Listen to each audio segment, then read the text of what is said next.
அனைவருக்கும் வணக்கம். வெல்கம் டுவேலை என் சேனல். இன்று நம் மக்கள் புதல்வன் திட்டத்திற்கான தகுதி மற்றும் எவ்வாறு விண்ணப்பிக்க வேண்டும் என்பதனை முழுமையாக வீடியோவில் பார்த்து தெரிந்து கொள்வோம்.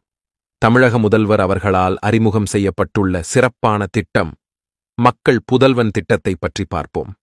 கடந்த ஆண்டுகளில் புதுமை பெண் என்ற திட்டத்தில் அரசு பள்ளியில் பயின்று பட்டப்படிப்பிற்கு செல்லும் பெண்கள் மாதம் 1000 ரூபாய் என்ற திட்டத்தினை தமிழக அரசு அறிவித்து நடைமுறையில் வைத்துள்ளது. அதேபோன்று தமிழக முதல்வர் அவர்கள் மக்கள் புதல்வன் என்று ஒரு புதிய திட்டத்தினை அறிவித்துள்ளார். அதன்படி 6ஆம் வகுப்பு முதல் 12ஆம் வகுப்பு வரை தமிழக அரசு பள்ளியில் பயிலும் மாணவர்கள் பட்டப்படிப்பிற்கு செல்லும் பொழுது அவர்களுக்கு உதவும் வகையில் மாதம் 1000 ரூபாய் ஊக்கத்தொகை என்று ஒரு புது திட்டத்தை உருவாக்கியுள்ளனர்.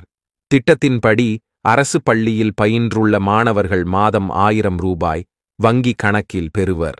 இதற்கான தகுதி பொறுத்தவரை 6 முதல் 12ஆம் வகுப்பு வரை கட்டாயம் அரசு பள்ளியில் படித்திருக்க வேண்டும். இதற்கான விண்ணப்பிக்கும் முறை: மாணவர்கள் கல்லூரியில் இணையும் பொழுது கல்லூரி நிர்வாகமே இதற்கான விண்ணப்பங்களை விண்ணப்பித்து தரும் என்று தமிழக அரசால் கூறப்பட்டுள்ளது.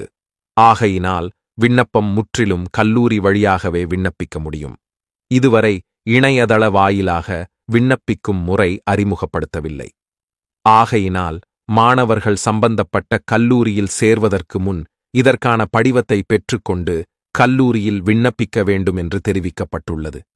இத்திட்டம் வருகின்ற ஆகஸ்ட் மாதம் முதல் செயல்பாட்டிற்கு வரும் என்று தமிழக அரசுகள் அறிவிக்கப்பட்டுள்ளது. மேலும் இதுபோன்ற அரசு சம்பந்தப்பட்ட வேலை மற்றும் இதர தகவல்களை தெரிந்து கொள்ள நமது சேனலை சப்ஸ்கிரைப் செய்து கொள்ளுங்கள். நன்றி.